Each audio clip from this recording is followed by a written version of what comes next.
Hey, this is JR, the Expat OTG, and this show is Old Guys Talking Shit, number, I think 11. I think we've done 10 before. This may be number 11. Sure, I think so. I think so. If not, so what? We don't care, because we're just here talking shit. Location we're in is new. We're in Hops and Brews.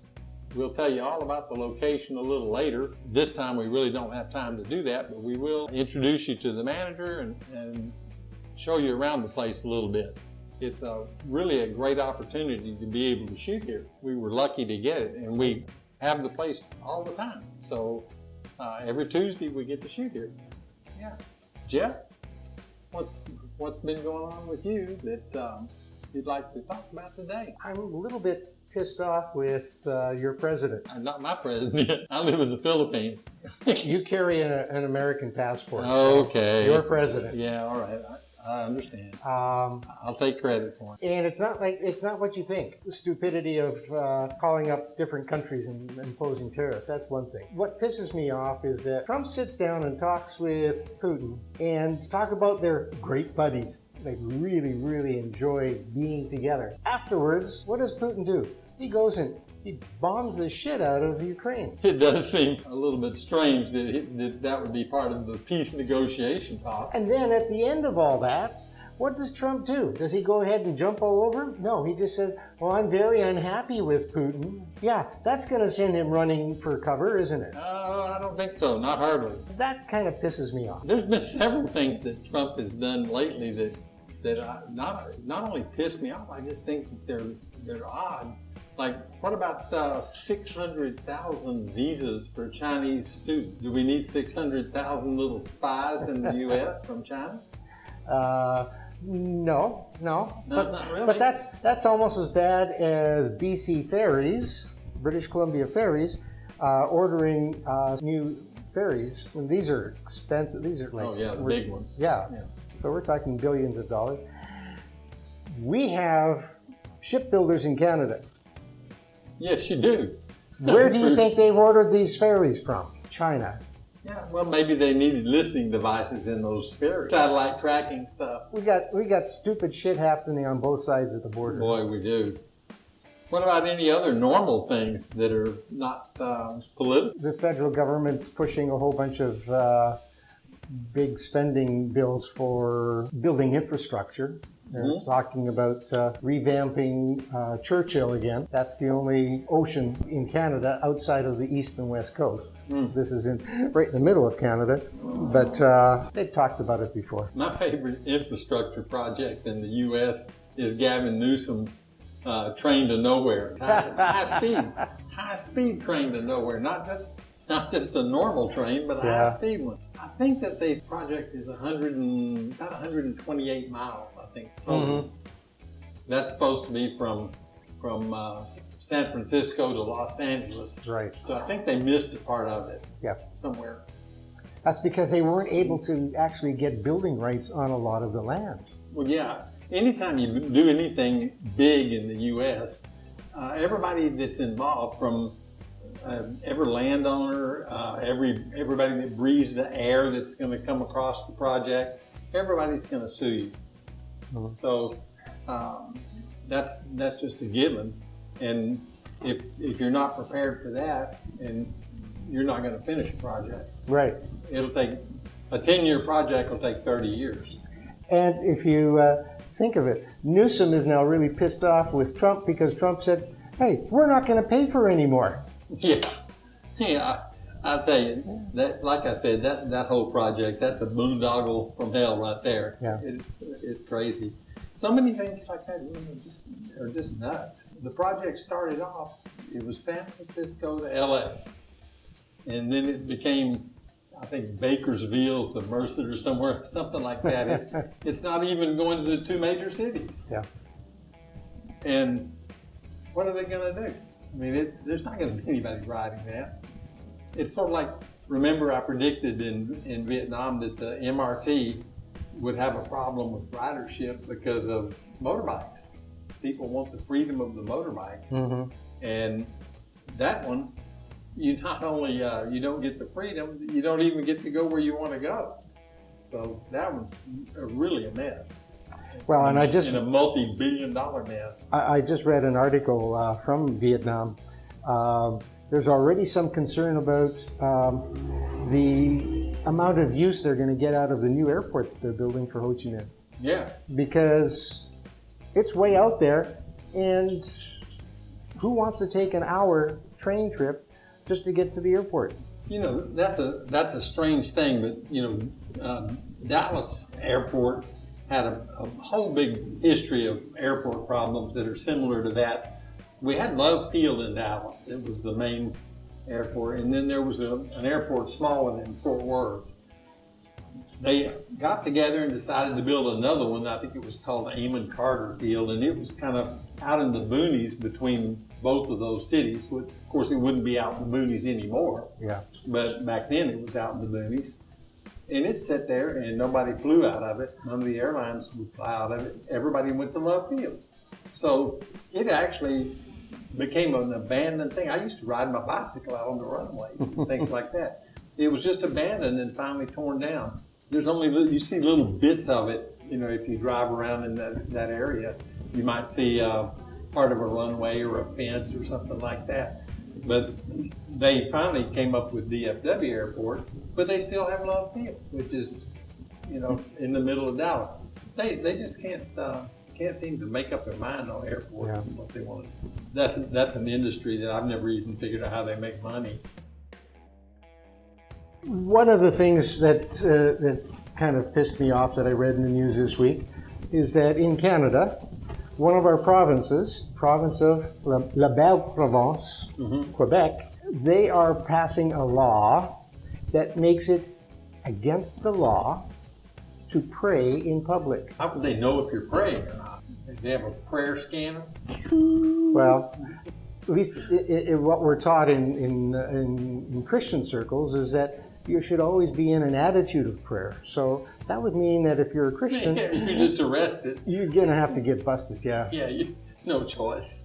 No choice. Quebec has got a lot of stupid stuff. I mean, they push their language issue to the point where they push people away. Yeah. You know, like there's a lot of people who want to go there to visit as tourists, and yet they're saying, yeah, but I don't speak French. Well, you know, that's just like what Ray and I recently encountered. You know, we had to do our visa run. I know you've got one coming up too. Yep. We did our visa run to Taiwan. There's a lot of the signage and stuff like there is translated into English. But critical things like street signs and things like that aren't. Yeah. There's no way you can get your camera up close enough to them to do the thing where you can auto-translate it. And so you depend on Google Maps, and it just gives up. Mm-hmm. It didn't even try. We did all we could, but it was not an easy thing. Basically, what we did on Google Maps was locate landmarks, and then try to find the landmarks, so big buildings and things like that, to get us close to where we were going, and then we try to ask people. And some people do speak English there. I mean, the younger ones especially speak a little English. And so that's the way we kind of navigated around. It certainly wasn't easy. Not easy at all. Well, that was like when I was living in Korea. Nothing. Everything was in Korean. Been there, done that. Yeah. So that's really difficult. That's really difficult. Yeah, Korea was probably the worst country I've ever been in for that. Yeah. So you're planning on going to Singapore. Are you going to stay there, or are you just a few days, or are you just going to turn around? Just passing through. I'm going to, if I can, I'll try to find a return ticket to Philippines for same day. Wow. You do have to stay there. Changi Airport is really got a lot of stuff to do. So it's not boring to stay there. I've been to that airport a couple of times, but and spent the night there a couple of times on my return from Philippines going back to Vietnam. Any airport is really not a whole lot of fun. You know, if you can get out like what you guys did and have a look around and stretch your legs, that's one thing. But sleeping on a bench in an airport, it's no fun at all. None whatsoever. We enjoyed the Taiwan trip. Of course, we can't go to Singapore anymore because of Rhea. She's blacklisted over there. That was an amazing thing. We went there together for our visa run. Yeah. We were in line together, traveling together. Our tickets were on the same form, you know. Yeah. And I looked, Rhea was up next, and I looked up there, and the one agent that was going to work with her was this about 100-pound overweight Muslim lady. And I knew right then, when I saw her and I saw her look at Rhea, I knew there was going to be problems, because we had with us in the same line right behind us, there were probably 10 or 15 Vietnamese university students. They were all young, mostly girls, a few boys, mostly girls. And I just knew this was going to be a problem. We both walked up to our respective agents. I went right through. I was standing out there watching her, and she didn't make it. They shut her down, and they locked up her and all the Vietnamese. And no, didn't tell anybody why. Didn't say a word. She asked, they wouldn't say. They wouldn't say. I tried to see her and talk to her. Nah, you know. How did you feel? Do you remember how you felt while you were watching all of this happening? Yeah, I know what I felt, but if I had done it, I'd have been in prison in Singapore too. So you're really pissed off. I was really pissed off, yeah. And I would not knowingly allow a single peso of my funds to ever be spent in Singapore again, or in the process of going there, or anything else. I just wouldn't do it. Yeah. And I personally, when people ask me how's Singapore, I tell them I wouldn't go. Yeah. And unfortunately, I had to stay there because I was supposed to pick up a watch that was being repaired. So Rhea went back, deported. They flew her back. And then the next day, I flew back as early as I could get a flight. I went to the watch shop and picked it up and everything. And then I flew back. So we didn't fly back. Of course, we didn't fly back together. Yeah. All the prisoners were on the prisoner plane. So did she have to pay for her ticket? No. Oh, okay. No. But you had to pay extra for your ticket. I had to pay extra. But actually, the airline, I think they've encountered this before in Singapore. The airline actually kind of really cut me some slack on that. And I was supposed to pay really the whole ticket over. And I wound up paying, like, I forget how, $30 or something. Right. Changed the ticket. And so they were really kind of gracious about it. I've heard that they're really hard, especially on Filipinos. And Vietnamese. And Vietnamese. Yeah. Really, and I just don't understand that. I mean, you know, they don't even know you. They haven't vetted you or anything. Yeah. Know nothing about you, and they just say no. Yeah. Another popular place to go to is Indonesia. I've heard in the news this last week, there's all kinds of riots going on there. They're rioting against immigration. Immigration, yeah. That seems to be a pretty popular topic for people to make a riot out of in many countries. I haven't stayed up with the issues in Indonesia. I'm not sure what started all this. Yeah, you know, there's a lot of problems in Jakarta. It's sinking, and there's a lot of people going to be displaced by flooding and things like that. But I'm just not sure what the issues really are there.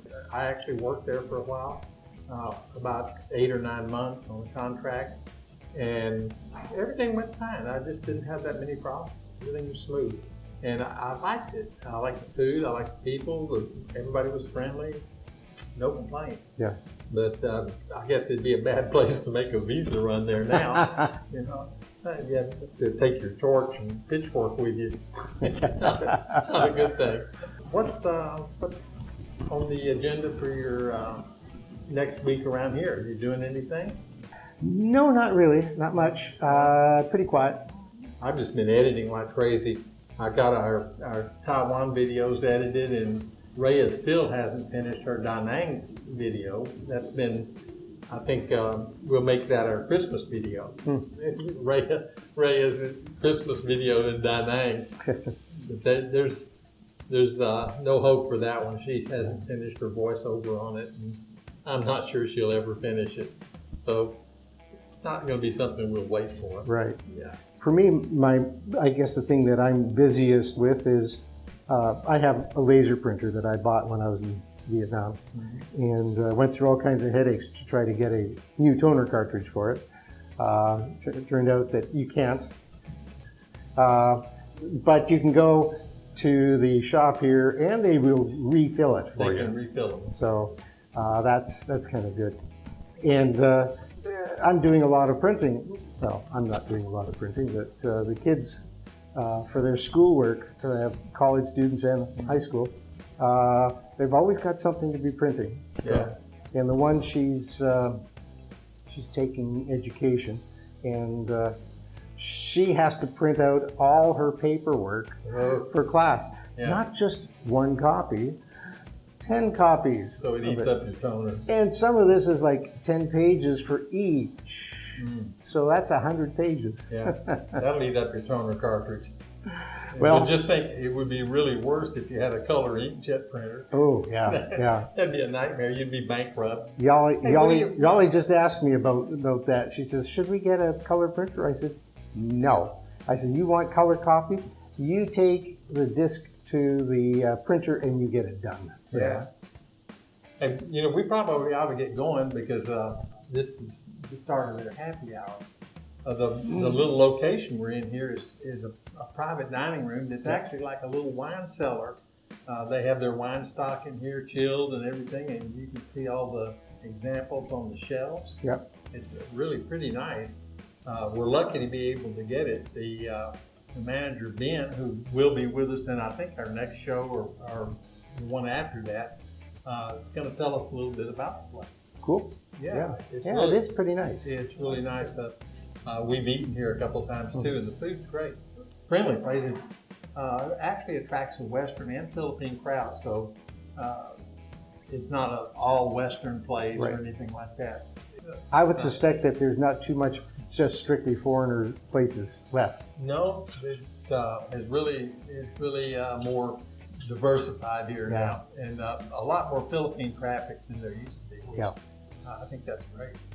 And you don't see all the foreigners like you used to. And you don't see the bar girls on the streets, in their short skirts anymore either. It's because that's the law now. Now, this is JR, the Expat OTG, and Jeff the Crazy Canuck. that's about it. We're going to see you again in the next video. Old guys talk shit, maybe 12, we don't know, 11 or 12. So we'll try to come up with the right number next time. Okay? All right. See you later. Bye.